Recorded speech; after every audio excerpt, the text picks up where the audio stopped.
এবং তখন আপনি ফুল তুলতে আসলেন। যখন এই পঞ্চকন্যারা ফুল তুলতে আসলেন আর যখন এই ফুলে হাত দিলেন আর লতায় পাতায় তারা বন্ধন করলেন। হলো রে, কেমন করে আমরা বন্ধন হয়ে গেলাম? কে আমাদেরকে বন্ধন করলো? কাউকে তো দেখছি না। আমরা হঠাৎ করে আমরা লতা ফাতাই কেমন করে বন্ধন হয়ে গেলাম? আর এইদিকে কন্যাগণ তখন আপনি বাঁচাও বাঁচাও বলিয়া তখন আপনি চিৎকার করতে লাগলেন। আর এদিকে হরিশ্চন্দ্র রাজা আজকে হরিশ্চন্দ্র রাজায় তখন আপনি কি করলেন?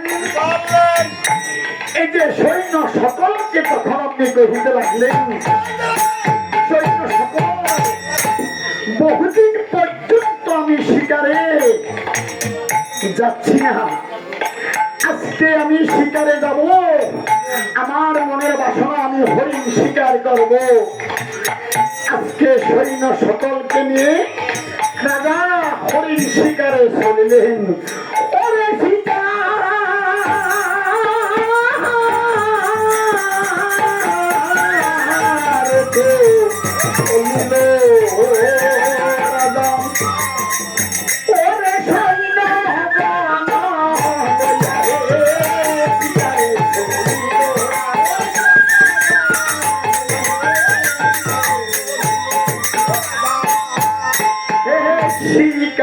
চলিল রাজা, চলিল আরে সৈন্য গণ লইয়া রাজাহি গমহানা চলিল।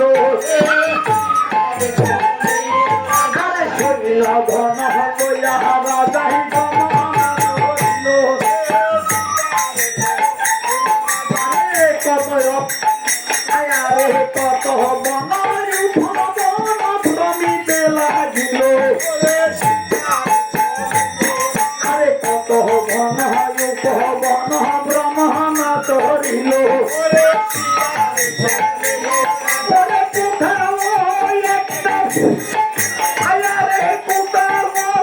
একটা শিকার নাই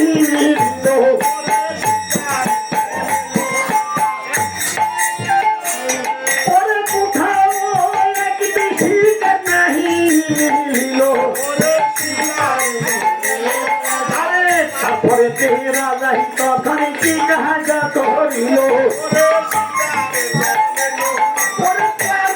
হইয়া তখন গাছতলায় বসিল। গাছতলায় আপনি বসলেন। আরে গাছতলায় যখন বসলেন আর এদিকে নারীর কণ্ঠস্বর শুনলেন, বাঁচাও বাঁচাও বাঁচাও, কে কোথায় আছো? বাঁচাও, কে আছো গো?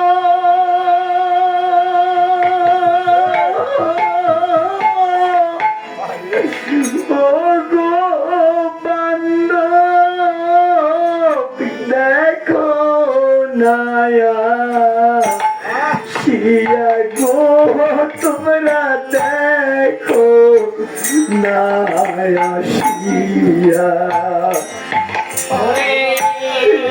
কে আছো গো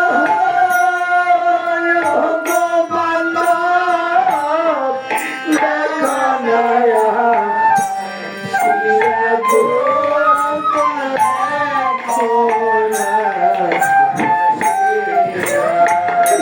দেখো লতাই পাতাই বন্ধন হইলা উদ্ধার করয়া শিয়া গো, তোমরা দেখো না আসিয়া ওরে লতায় পাতায় বন্ধন হইলাম দেখো নায়া শিয়া গো তোমরা দেখো শিয়া ওরে বিপদে পড়িয়া ডাকি উদ্ধার করো সবে গো দেখো না আসিয়া ওরে বিপদে পড়িয়া ডাকি উদ্ধার করো সবে গো তোরা দেখো না আসিয়া। দেখি নারীর কণ্ঠে স্বর শোনা যায়। আমি হরিশ্চন্দ্র রাজা অযোধ্যা রাজা আমি যে বিপদ বিপন্নকে উদ্ধার করা রাজার কর্তব্য। আজকে বিপদে পড়ে নারীরা স্মরণ করছে বাঁচাও বাঁচাও বলে আমি সেই বিপদ বিপন্ন থেকে আমি উদ্ধার করব এই বলিয়া হরিশ্চন্দ্র কি করলেন ওই কন্যা সকলের নিকটে আসলেন। আর এদিকে যখন এই কন্যা সকলের নিকটে আসলেন এই যে কন্যা সকলের নিকটে এসে তখন দেখলেন কন্যা গ্রহণ ওগো তোমরা কারা তোমরা নেই এই যে লতা পাতা বন্ধন হয়ে আছে। মহারাজ মহারাজ জানি না আমরা যে কেমন করে লতা পাতায় আমরা বন্ধন হয়ে আছি মহারাজ জানি না কে আমাদেরকে বন্ধন করেছে মহারাজ একবার দয়ে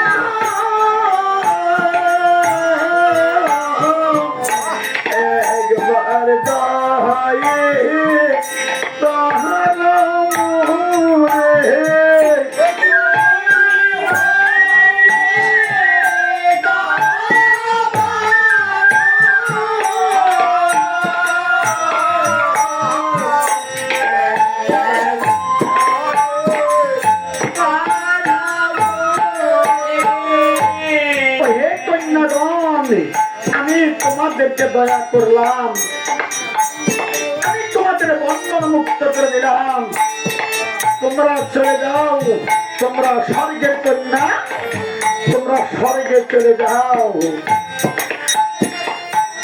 আর এদিকে স্বর্গের কন্যা মুক্তি পেয়ে কি করলেন আবার এই স্বর্গে চলে গেলেন। আর পরদিন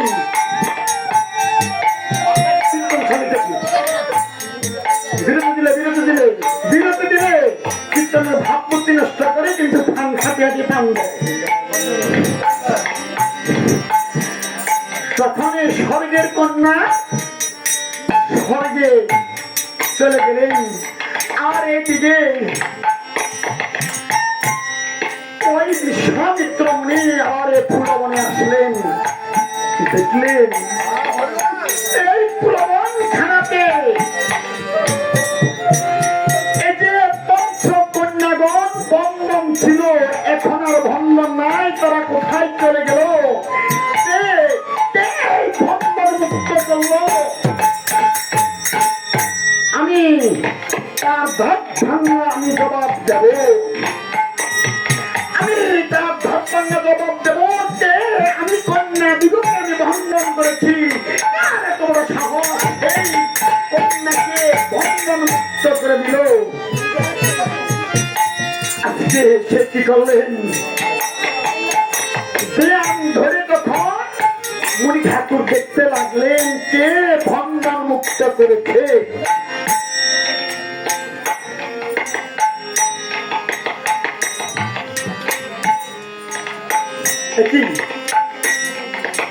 রাজা হরিশ্চন্দ্র, তোমার তো বড় সাহস, আমি কন্যা দিগকে আমি বন্ধন করেছি আর তুমি বন্ধন মুক্ত করেছ। হরিশ্চন্দ্র, তুমি কাজটা ভালো করলে না। তুমি জানো না তুমি কার সাথে তুমি এই সব ছাত্রী তুমি করছো। রাজা হরিশ্চন্দ্র, তুমি কাল সাপের লাশ দিয়ে তুমি খেলা করিতেছ। কাল সাপের যে খবর তুমি এখনো দেখনি। রাজা হরিশ্চন্দ্র, তুমি কতটুকু জাতা, কতটুকু তুমি দয়াবান, আজকে আমি তোমাকে পরীক্ষা করব। আজকে এই বললাম মুনি ঠাকুর তখন আপনি গমনা করলেন আর রাজা হরিশ্চন্দ্রের বাড়িতে গিয়ে তখন দর্শন দিলেন। আর এদিকে মুনিকে দেখিয়া রাজা হরিশ্চন্দ্র কি করলেন, সিংহাসন থেকে নেমে মনির এই চরণ খানা ধরলেন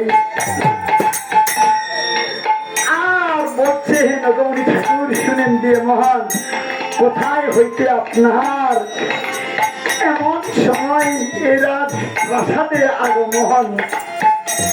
রাজা হরিশ্চন্দ্র, আমি এসেছি ওই সিদ্ধাশ্রম থেকে,